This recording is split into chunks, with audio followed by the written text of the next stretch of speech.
بسم اللہ الرحمن الرحیم۔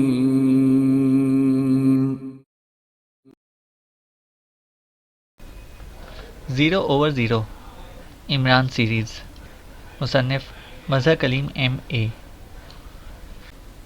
رضیہ کی آنکھیں کھلی تو وہ پہلے تو چند لمحے ادھر ادھر حیرت سے دیکھتی رہی، پھر بری طرح چونک کر اٹھ بیٹھی۔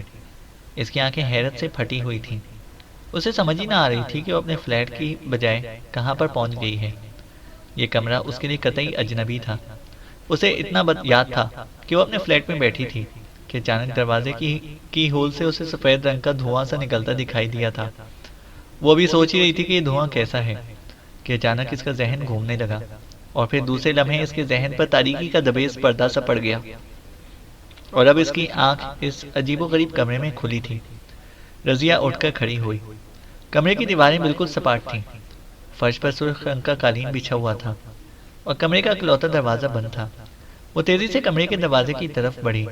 اس نے ہینڈل گھما کر اسے کھولنا چاہا، لیکن دروازہ باہر سے لاک تھا۔ رضیہ نے کی ہول سے آنکھ لگا دی۔ باہر برآمدہ اور اس کے بعد ایک وسیع صحن اور آخر میں اونچی سی دیوار نظر آ رہی تھی۔ اوہ، یہ میں کہاں آ گئی ہوں؟ رضیہ نے پیچھے ہٹ کر بڑبڑاتے ہوئے کہا۔ اسی لمحے اسے باہر سے قدموں کی آواز سنائی دی، تو وہ کی ہول میں دیکھنے لگی۔ چند لمحوں بعد کھٹاک کی آواز سنائی دی اور دروازہ کھل گیا۔ دوسرے لمحے رضیہ بری طرح چونک پڑی، کیونکہ دروازے میں مارگریٹ موجود تھی، وہی مارگریٹ جو اس کی منگیتر نعیم کے باس کی لڑکی تھی، اور جس نے اسے نعیم کا پیغام لا کر دیا تھا۔ تم مارگریٹ یہاں؟ یہ میں کہاں ہوں؟ رضیہ نے بری طرح بوکھلائے ہوئے لہجے میں کہا۔ مس رضیہ، میرا پورا تعارف ابھی تم سے نہیں ہوا۔ میرا تعلق افغانستان سیکرٹ سروس سے ہے۔ ہم نے یہ سارا کھیل اس لیے کھیلا تھا کہ نعیم نے ہمیں بتایا تھا کہ اس کی منگیتر کا تعلق بھی کافرستان سیکرٹ سروس سے ہے، لیکن ہمیں یقین نہ آیا تھا، اس لیے ہم نے یہ ڈرامہ کھیلا، اور اب ہمیں معلوم ہو گیا کہ نعیم تمہارے ذریعے کافرستان سیکرٹ سروس کے راز حاصل کرتا ہے اور اسے پاک ایشیا سیکرٹ سروس کے حوالے کر دیتا ہے۔ مارگریٹ نے، جو در حقیقت جولیا تھی، آگے بڑھتے ہوئے کہا۔ اس کے اندر آ جانے کے بعد دروازہ ان کی پشت پر خود بخود بند ہو گیا۔ کیا بکواس ہے؟ اگر مجھے نعیم کے بارے میں معلوم ہوتا تو میں چیف سے بات کیوں کرتی؟ احمق لڑکی، فوراً مجھے یہاں سے لے چلو، ورنہ تمہارا باس تمہیں گولی مار دے گا، رضیہ نے غراتے ہوئے کہا۔ باس سے بات بعد میں ہوگی، اسے ہم بتائیں گے کہ کس طرح انہیں تمہارے ذریعے بلیک میل کیا جا رہا ہے۔ تم پاک ایشیا کی ایجنٹ ہو، جبکہ باس تمہیں کافرستان سیکرٹ سروس کا ایجنٹ سمجھتا ہے۔ تم ڈبل کراس کر رہی ہو، جولیا نے طنزیہ لہجے میں کہا۔ میرا کسی سیکرٹ سروس سے کوئی تعلق نہیں ہے، نہ ہی کافرستانی سیکرٹ سروس سے اور نہ ہی پاک ایشیا سیکرٹ سروس سے۔ میرا تعلق صرف شاگل سے ہے، رضیہ نے منہ بناتے ہوئے کہا۔ صرف باس سے؟ یہ کیسے ہو سکتا ہے؟ جولیا نے حیرت بھرے لہجے میں کہا۔ وہ مجھے پسند کرتا ہے اور میں اسے۔ سنو، میں تمہیں تفصیل بتاتی ہوں تاکہ تمہارا شبہ دور ہو سکے۔ میرے رشتہ دار مسٹر عالم کا دفتر اسی بلڈنگ میں ہے جہاں تمہارے چیف باس کا دفتر ہے۔ جب مجھے معلوم ہوا کہ شاگل سیکرٹ سروس کا چیف ہے تو مجھے اسے ملنے کا بے حد اشتیاق ہوا، کیونکہ میں نے سیکرٹ سروس کے بارے میں بڑی کہانیاں پڑھ رکھی تھیں اور یہ لوگ میرے آئیڈیل تھے۔ چنانچہ ایک روز ہمت کر کے میں نے ان سے ملنے چلی گئی، لیکن انہوں نے اپنے سیکرٹ سروس سے متعلق ہونے سے انکار کر دیا۔ لیکن میں جانتی تھی کہ سیکرٹ سروس والے اپنے بارے میں کبھی اقرار نہیں کرتے، اس لیے میں نے پرواہ نہ کی اور ملاقاتیں کرتی رہی۔ پھر تمہارے چیف اور میرے درمیان دوستی ہوگی، پھر انہوں نے اقرار کر لیا کہ وہ واقعی سیکرٹ سروس کے چیف ہیں۔ چنانچہ وہ میرے خوابوں کے ہیرو بن گئے۔ میں نے ان سے کہا کہ وہ مجھے بھی اپنی سروس میں شامل کر لیں، لیکن انہوں نے کہا کہ مجھ میں ایسی صلاحیتیں موجود نہیں ہیں۔ چنانچہ میں خاموش ہو گئی، لیکن میرے تعلقات شاگل سے بدستور رہے۔ وہ مجھ پر جان نشاور کرتا تھا اور میں بھی اس کا ہر حکم مانتی تھی، کیونکہ بہرحال وہ ایک بہت بڑا آدمی ہے۔ بس اس سے زیادہ میرا اس سے کوئی تعلق نہیں، رضیہ نے تفصیل بتاتے ہوئے کہا۔ لیکن تم نے جس طرح مخصوص نمبروں پر فون کیا، اپنا کوڈ نمبر بتایا، اور دوسری طرف سے تم سے ایسا سلوک کیا گیا جیسے تم خود سیکرٹ سروس کی چیف ہو، اس سے تو یہی ظاہر ہوتا ہے کہ تم کسی بڑے عہدے کی مالک ہو، جولیا نے کہا، اور رضیہ بے اختیار ہنس پڑی۔ کسی مرد کے لیے سب سے بڑا عہدہ یہی ہوتا ہے کہ وہ اپنی عورت کو عزت و وقار دے۔ چنانچہ شاگل نے مجھے اپنی سیکرٹ سروس میں اپنی خاص عورت کے طور پر ظاہر کیا اور سب کو حکم دیا کہ وہ مجھے میڈم کہیں اور میری عزت کریں۔ اور یہ نمبر اسے خود دیے تھے تاکہ میں کافرستان آنے سے پہلے اس سے بات کر لوں، تاکہ اگر وہ کسی مہم میں مصروف ہو تو میرے لیے خاص طور پر وقت نکال سکے۔ تم اپنے باس سے خود بات کر لو یا پھر میری بات کرا دو، پھر دیکھنا کہ وہ کیا کہتے ہیں۔ مجھے یقین ہے کہ وہ تمہیں اس بات کی عبرتناک سزا دے گا کہ تم نے اس کی خاص عورت پر شبہ کیا ہے۔ رضیہ نے ہونٹ چباتے ہوئے کہا، ٹھیک ہے، میں اپنے چھوٹے باس سے مشورہ کر لوں، پھر جو حکم وہ دے گا تم اس وقت تک یہیں رہو گی، سمجھی؟ اور یہ بھی سن لو کہ تم چاہے لاکھ کوشش کرو یہاں سے فرار نہیں ہو سکتی، اور ہم شعبے میں تمہیں گولی بھی مار سکتے ہیں۔ ہاں، اگر باس نے حکم دیا اور تمہاری کہانی کی تصدیق کر دی تو پھر تم ہمارے لیے بھی قابل احترام ہوگی، جولیا نے جواب دیا۔ مجھے کیا ضرورت ہے بھاگنے کی؟ میں کوئی ایجنٹ یا مجرم تو نہیں ہوں۔ ہاں، یہ بتاؤ کہ نعیم کیا واقعی پھنسا ہوا ہے؟ سنو، مجھے اس سے سچی محبت ہے۔ تعلقات اور بات ہوتی ہے، محبت اور بات ہوتی ہے، رضیہ نے کہا، اور جولیا اس کی منطق سن کر بے اختیار ہنس پڑی۔ تم فکر نہ کرو، تمہاری سچی محبت محفوظ ہے، جولیا نے ہنستے ہوئے کہا، اور مڑ کر دروازہ کھولا اور باہر نکل گئی۔ رضیہ خاموش کھڑی رہی۔ جب باہر سے دروازہ بند ہو گیا تو دیوار سے پشت لگا کر قالین پر بیٹھ گئی۔ اب اس کے چہرے پر اطمینان کے آثار نمایاں تھے، کیونکہ اسے یقین تھا کہ جیسے ہی شاگل کو اس کے متعلق اطلاع ملے گی وہ اسے فوری طور پر آزاد کرا لے گا، کیونکہ وہ اچھی طرح جانتی تھی کہ شاگل اسے دیوانہ وار چاہتا ہے۔ اسے وہاں بیٹھے جب کافی دیر گزر گئی اور کوئی دوبارہ اس طرف کو نہ آیا تو وہ اٹھ کر دوبارہ دروازے کی طرف بڑھی۔ اس نے اس امید سے کی ہول سے آنکھ لگا دی کہ شاید باہر کوئی آدمی موجود ہو تو وہ اس سے پانی کے لیے کہے گی، کیونکہ اسے اب سخت پیاس محسوس ہو رہی تھی۔ لیکن دوسرے لمحے وہ یہ دیکھ کر بری طرح چونک پڑی کہ سامنے میدان میں کھڑی سرخ رنگ کی ایک کار میں سے ایک عورت اتری اور تیز سے اس قدم اٹھاتی ایک سائڈ پر بڑھنے لگی۔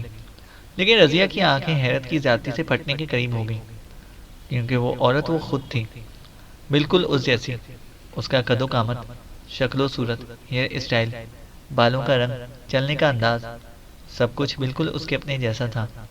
وہ عورت چند لمحوں بعد ہی اس کی نظروں سے غائب ہو گئی، لیکن رضیہ کا جسم حیرت کی شدت سے وہیں ساکت ہو گیا۔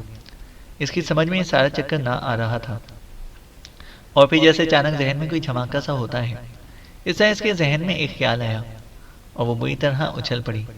اسے سیکرٹ سروس کے بارے میں پڑھی ہوئی ساری کہانیاں یاد آ گئی، اور وہ سمجھ گئی کہ یہ عورت اس جیسا میک اپ کر کے لازماً شاگل کو دھوکہ دے گی، اور شاگل اسے رضیہ سمجھ کر سب کچھ بتا دے گا۔ گو اس کا تعلق کافرستان سے نہ تھا، لیکن اس کے ذہن میں اپنے ساتھ ہونے والے اس قسم کے دھوکے سے چنگاریاں سی اڑنے لگیں۔ اب اسے خیال آ رہا تھا کہ یہ مارگریٹ بھی بالکل اسی کی قد و قامت کی ہے، تقریباً ملتا جلتا جسم ہے۔ میں شاگل کو اس دھوکے سے ضرور آگاہ کروں گی، رضیہ نے ہونٹ بھینچتے ہوئے کہا۔ لیکن اب مسئلہ یہ تھا کہ وہ یہاں سے رہا کیسے ہو۔ وہ تیزی سے آگے بڑھی اور پھر اس نے ایک بار پھر ہینڈل دبایا، لیکن دروازہ باہر سے بند تھا۔ وہ کچھ دیر تک سوچتی رہی۔ اسے یہ تو یقین آ گیا تھا کہ وہ اسے اب اس وقت تک باہر جانے کی اجازت نہ دیں گے جب تک شاگل سے وہ اپنا مقصد پورا نہ کرا لیں، اور شاید ایسا بھی ہو سکتا ہے کہ وہ اس عورت کو مستقل اس کے میک اپ میں رکھ کر شاگل کو احمق بناتے رہیں۔ ایسی صورت میں لازماً وہ اسے مار ڈالیں گے اور اس کی لاش گم کر دیں گے تاکہ کسی کو اس فراڈ کا پتہ نہ چل سکے۔ اس خیال کے آتے ہی اسے سخت بے چینی سی محسوس ہونے لگی۔ وہ کافی دیر تک دروازہ کھولنے کی ترکیبیں سوچتی رہی، لیکن کوئی ترکیب اس کی سمجھ میں نہ آ رہی تھی۔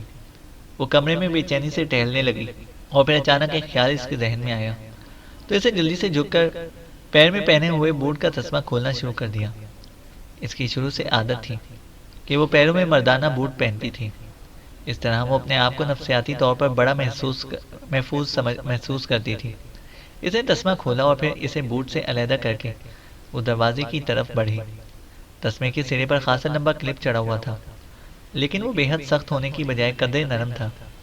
رضیہ نے اس کلپ کو کی ہول میں ڈال کر اسے دائیں طرف دھاگے کی مدد سے دھکیلنا شروع کر دیا، کیونکہ کی ہول سے آنکھ لگاتے ہوئے اس نے چیک کیا تھا کہ چابی گھومنے کا سوراخ دائیں طرف تھا۔ کلپ اس سوراخ میں چلا گیا تو رضیہ نے تسمے کے دھاگے کو مروڑنا شروع کر دیا۔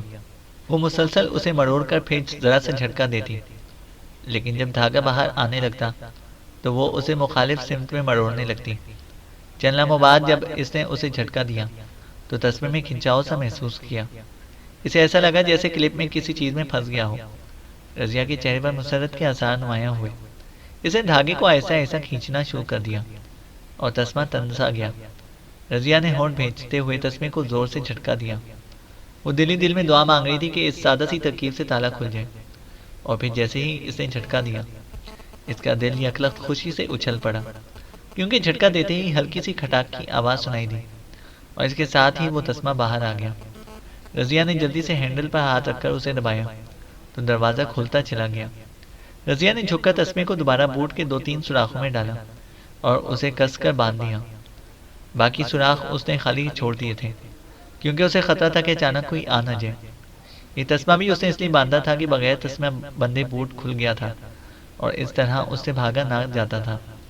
تسمہ باندھنے کے بعد اس نے آہستہ سے دروازہ کھولا اور سر باہر نکال کر جھانکا۔ باہر برآمدہ اور سامنے صحن بالکل خالی پڑا ہوا تھا، کوئی آدمی بھی موجود نہ تھا۔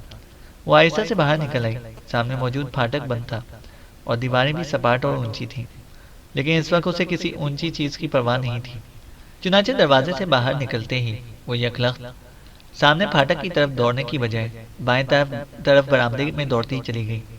اس نے سوچا تھا کہ دیوار کے قریب پہنچ کر وہ دیوار کے ساتھ ساتھ دوڑتی ہوئی آگے بڑھے گی۔ لازماً کہیں نہ کہیں ایسی جگہ ہوگی جہاں سے وہ دیوار پر چڑھ کر دوسری طرف کود سکتی ہے، کیونکہ بائیں طرف برآمدے کے اختتام پر اسے بیرونی دیوار نظر آئی تھی، جبکہ دائیں طرف برآمدہ آگے جا کر گھوم گیا تھا، اس لیے اس نے بائیں طرف دوڑنے کا فیصلہ کیا تھا۔ برآمدے کے اختتام پر جب وہ دیوار کے پاس پہنچی تو یکلخت ٹھٹک کر رک گئی۔ دیوار بالکل سپاٹ اور خاصی اونچی تھی، اور کوئی ایسا ذریعہ اسے نظر نہ آ رہا تھا جس سے وہ اس قلعے کی فصیل جیسی اونچی دیوار پر چڑھ سکتی۔ اچانک اسے ایک خیال آیا تو وہ برآمدے کے ستون سے چمٹ گئی، اور پھر اس نے اس طرح اوپر چڑھنا شروع کر دیا جیسے کھجور اتارنے والے درخت کھجور کے درختوں پر چڑھتے ہیں۔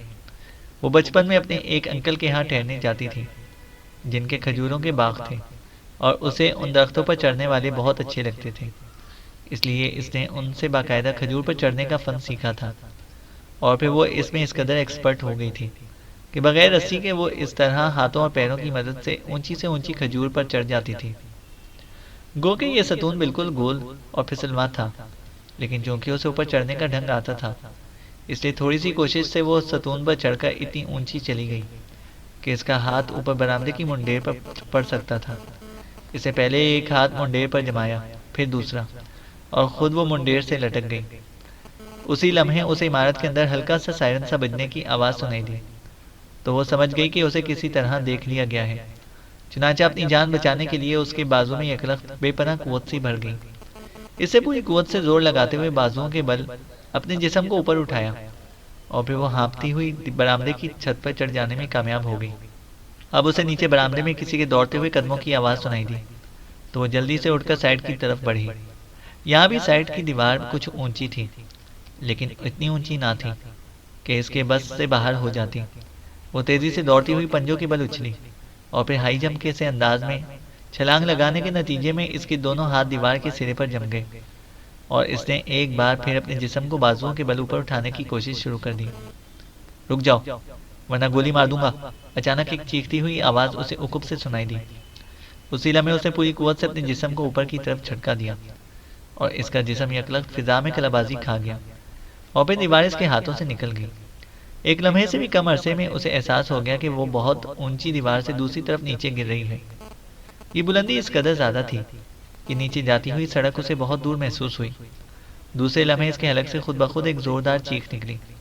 اس کا جسم اس قدر تیزی سے گہرائی میں گر رہا تھا کہ اس کا ذہن بری طرح چکرانے لگا، اور پھر ایک زوردار دھماکے سے اس کا جسم کسی چیز سے ٹکرایا، اور اس کے ساتھ ہی اس کے ذہن پر تاریکی چھا گئی۔ جب اس کی آنکھ کھلی تو دو آدمی حیرت سے اسے یوں دیکھ رہے تھے جیسے وہ کسی عجوبے کو دیکھ رہے ہوں۔ ان دونوں کے جسموں پر لباس ایسا تھا جیسے وہ کسی ٹرک کے ڈرائیور ہوں۔ میں کہاں ہوں؟ رضیہ نے کراہتے ہوئے کہا، اور اٹھ کر بیٹھنے لگی۔ دوسرے لمحے اسے یہ محسوس کر کے خوشگوار سی حیرت ہوئی کہ اس کا جسم نہ صرف صحیح سلامت تھا بلکہ کہیں اسے درد بھی محسوس نہ ہو رہا تھا۔ آپ ہمارے ٹرک میں ہیں مس صاحبہ، لیکن آپ اوپر کیسے چڑھ آئیں؟ اور پھر آپ تو سو رہی تھی، ایک آدمی نے انتہائی حیرت بھرے لہجے میں کہا۔ ٹرک میں؟ رضیہ نے بری طرح چونک کر کہا، اور حیرت سے ادھر ادھر دیکھنے لگی۔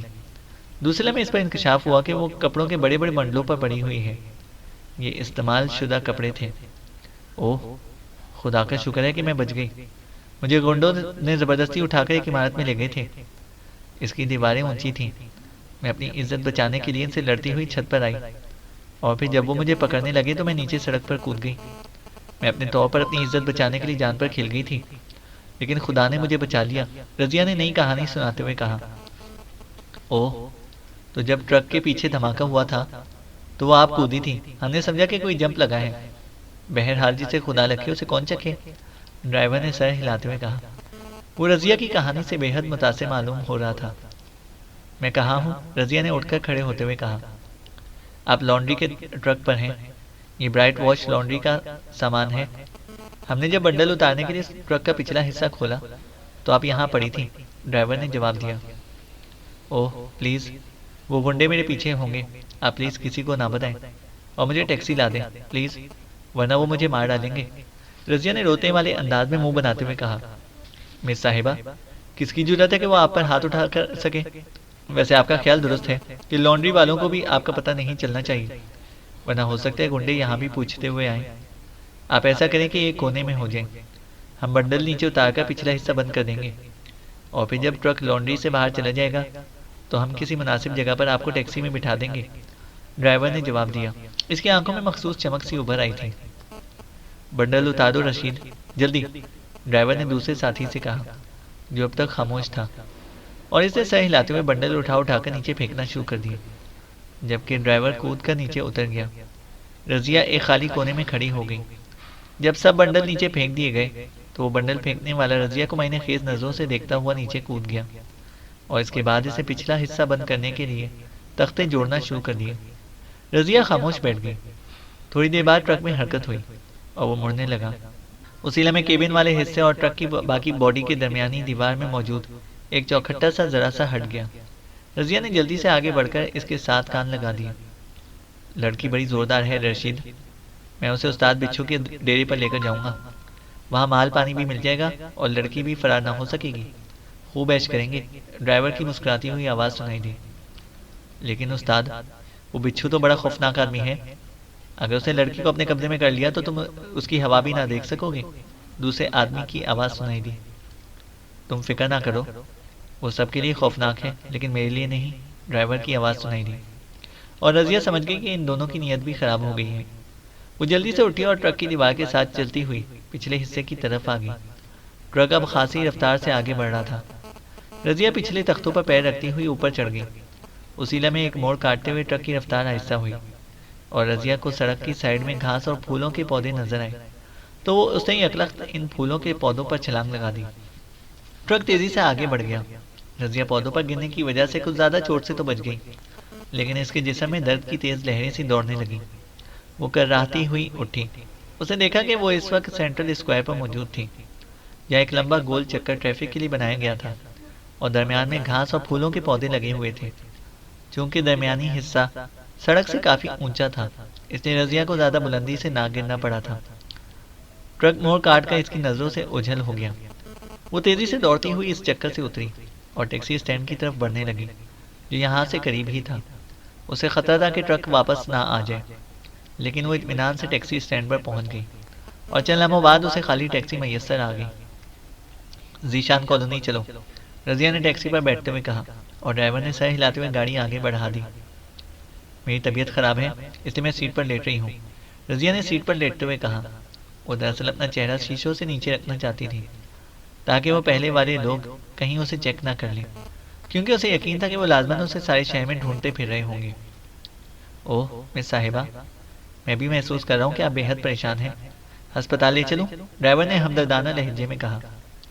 نہیں، جہاں کے لیے تمہیں کہا گیا ہے وہیں چلو، بس ذرا تھکاوٹ ہے اور کچھ نہیں، رضیہ نے سنجیدہ لہجے میں کہا، اور ڈرائیور نے اس بات میں سر ہلا دیا۔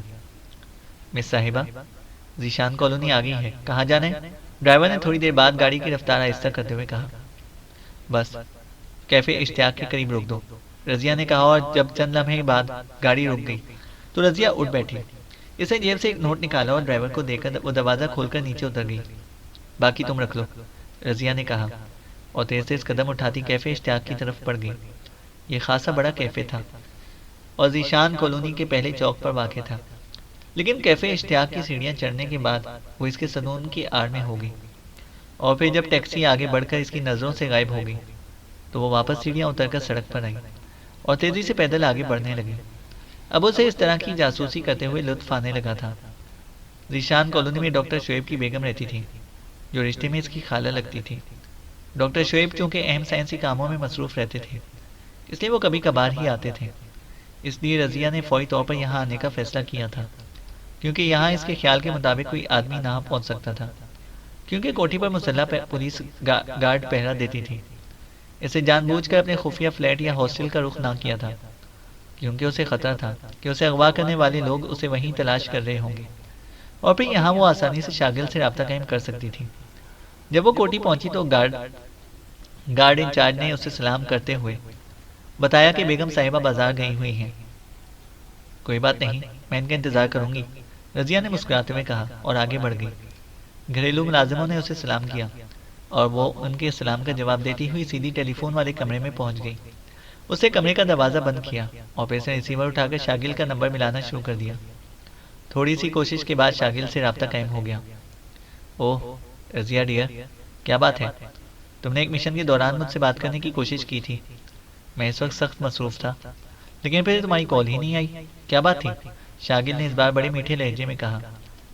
ڈیئر شاگل، میں تمہاری وجہ سے مصیبت میں پڑ گئی ہوں، رضیہ نے کہا۔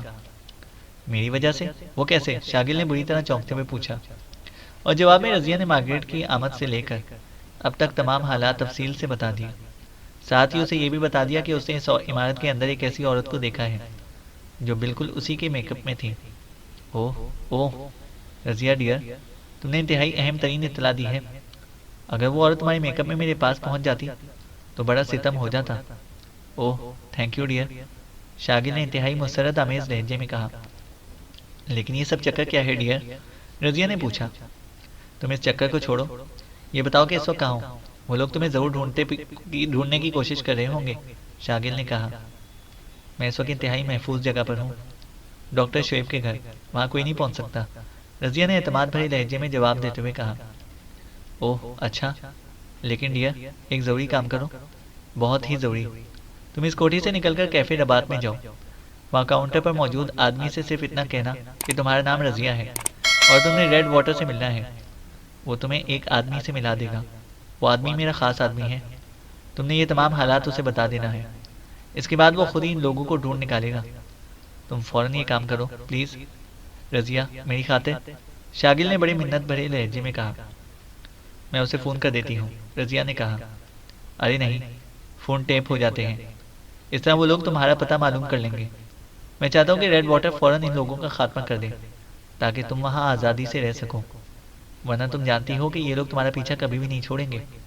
تم مجھ پر اعتماد کرو کہ یہ اپنے فائدے کے لیے ہی ہے، شاگل نے کہا۔ اچھا ٹھیک ہے، میں جاتی ہوں، باقی وہ لوگ بہت خطرناک ہیں، اور میں کب تک چھپتی رہوں گی، رضیہ نے رضامند ہوتے ہوئے کہا۔ اور سنو، ڈاکٹر شعیب کے گھر بھی کسی کو نہ بتانا کہ تم کہاں جا رہی ہو، اور ٹیکسی پر جانا، بہت محتاط رہنا۔ جب تم وہاں پہنچو گی تو میں وہاں تم سے مزید بات چیت کروں گا، پھر ان لوگوں کے خاتمے کے بعد کوئی لمبا خوبصورت پروگرام بنائیں گے۔ میں اس بار تمہارے لیے سنہرے مشروب کی کریٹ منگوا لوں گا، شاگل نے کہا۔ کریٹ؟ پہلے تو تم ایک بوتل سے اوپر نہیں دیتے تھے، اب کریٹ کی بات کر رہے ہو؟ رضیہ کی آنکھوں میں چمک آ گئی۔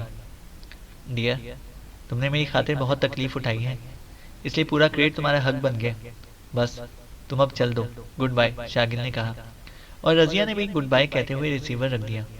سنہرے مشروب کا نام سن کر اس کے جسم میں بے اختیار مسرت کی لہریں سی دوڑنے لگی تھی۔ اصل حقیقت بھی یہی تھی کہ وہ اس مشروب کے چکر میں شاگل کے پاس جانے پر مجبور ہو جاتی تھی۔ یہ مشروب اسے صرف شاگل ہی مہیا کرتا تھا۔ یہ ایسا مشروب تھا کہ اس کے پینے کے بعد مہینوں اس کا نشہ رہتا تھا، اور رضیہ کو یوں محسوس ہوتا تھا جیسے اس کی عمر بڑھنے کی بجائے گھٹتی جا رہی ہو، وہ روز بروز جوان سے جوان تر ہو جاتی ہو، اس کا جسم کس جاتا اور خون پارے کی طرح دوڑنے لگتا۔ ریسیور رکھ کر وہ اٹھی اور ڈاکٹر شعیب کی بیگم تو موجود نہ تھی، اس لیے وہ بیرونی پھاٹک کی طرف بڑھ گئی۔ میں پھر آؤں گی، فی الحال ایک کام یاد آ گیا، رضیہ نے مسکراتے ہوئے گارڈ کے انچارج سے کہا، اور اسے سر ہلا دیا۔ رضیہ آگے بڑھی اور پھر جلد ہی اسے ایک خالی ٹیکسی مل گئی۔ اس نے اسے کیفے رباط سے پہلے چوک پر کا پتہ بتا دیا۔ اب وہ باقاعدہ جاسوس بن چکی تھی، اس لیے صحیح پتہ کسی کو نہ بتاتی تھی، اور پھر تھوڑی دیر بعد وہ پہلے چوک پر ٹیکسی سے اتر کر پیدل چلتی ہوئی کیفے رباط کے احاطے میں داخل ہو گئی۔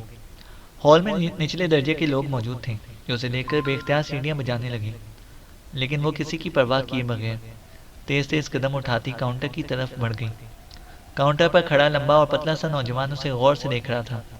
جی فرمائیے، رضیہ کے قریب پہنچنے پر نوجوان نے آگے کی طرف جھکتے ہوئے پوچھا۔ میرا نام رضیہ ہے اور میں نے ریڈ واٹر سے ملنا ہے، رضیہ نے اس کے قریب پہنچ کر خاصے تحکمانہ لہجے میں کہا۔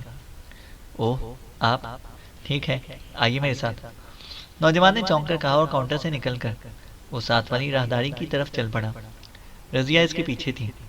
راہداری کے اختتام پر سیڑھیاں نیچے جا رہی تھیں، وہاں ایک مسلح نوجوان موجود تھا۔ انہیں باس کے پاس لے جاؤ، وہ ان کا انتظار کر رہے ہیں، کاؤنٹر مین نے اس مسلح آدمی سے مخاطب ہو کر کہا اور اسے سر ہلا کر رضیہ کو اپنے پیچھے آنے کے لیے کہا۔ کاؤنٹر مین واپس چلا گیا۔ رضیہ اس مسلح نوجوان کے پیچھے سیڑھیاں اترتی ہوئی ایک بڑے سے ہال میں پہنچی تو وہاں جوئے کی میزیں سجی ہوئی تھیں، لیکن اس وقت وہاں کوئی آدمی بھی موجود نہ تھا۔ اس طرف ایک کیبن بنا ہوا تھا۔ وہ مسلح نوجوان کیبن کی طرف بڑھا۔ اس نے دروازے پر دستک دی۔ باس، مہمان آ گیا ہے، مسلح نوجوان نے کہا۔ ٹھیک ہے اندر بھیج دو اور خود باہر کا خیال رکھو۔ اندر سے ایک کرخت آواز سنائی دی اور نوجوان ایک طرف ہٹ گیا۔ رضیہ نے دروازہ کھولا اور اندر داخل ہو گئی۔ سامنے ایک بڑی سی میز کے پیچھے ایک انتہائی بھاری جسم کا آدمی بیٹھا ہوا تھا۔ وہ رضیہ کے اندر داخل ہوتے ہی اٹھ کھڑا ہوا۔ آئیے آئیے مس رضیہ، چیف باس نے آپ کے متعلق ہدایت دے دی ہے۔ پہلے یہ بتائیے کہ کسی کو آپ کے یہاں آنے کا علم تو نہیں؟ اس گینڈے نما آدمی نے مسکراتے ہوئے کہا۔ ارے نہیں، میں سیدھی کیفے پر نہیں آئی، بلکہ ٹیکسی کے ایک چوک پر پہلے اتری ہوں اور پھر پیدل چل کر یہاں پر آئی ہوں، رضیہ نے مسکراتے ہوئے کہا۔ گڈ، آپ واقعی سمجھدار ہیں، تو بس پھر پیدل چلتی ہوئی اگلی دنیا میں بھی پہنچ جائیں، گینڈے نما آدمی نے مسکراتے ہوئے کہا۔ اس کے ساتھ ہی اس کا ایک ہاتھ جیب سے باہر آیا تو اس میں ایک بھاری ریوالور تھا جس پر لمبا سا سائلنسر چڑھا ہوا تھا۔ کیا مطلب؟ رضیہ نے بری طرح بوکھلائے ہوئے لہجے میں کہا۔ مطلب یہ کہ باس نے آپ کے قتل اور لاش کو بڑکی بھٹی میں ڈال دینے کا حکم دیا ہے۔ گڈ بائے، گینڈے نما شخص نے مسکراتے ہوئے کہا اور اس کے ساتھ ہی سے ٹریگر دبا دیا۔ ٹھک کی آواز سنائی دی اور اس کے ساتھ ہی رضیہ کو یوں محسوس ہوا جیسے جلتا ہوا انگارہ اس کے سینے میں گھستا چلا گیا ہو۔ اسے چیخنے کے لیے منہ کھولا ہی تھا کہ دوسرا انگارہ اس کے حلق میں گھسا اور اس کے ساتھ ہی اس کے ذہن سے تمام احساسات جیسے ختم ہو گئے۔ آنکھوں کے سامنے تاریک چادر پھیلتی چلی گئی۔ چینل کو سبسکرائب کریں اور بیل آئیکن کو پریس کریں تاکہ ہماری ہر اپڈیٹ آپ کو بر وقت مل سکے۔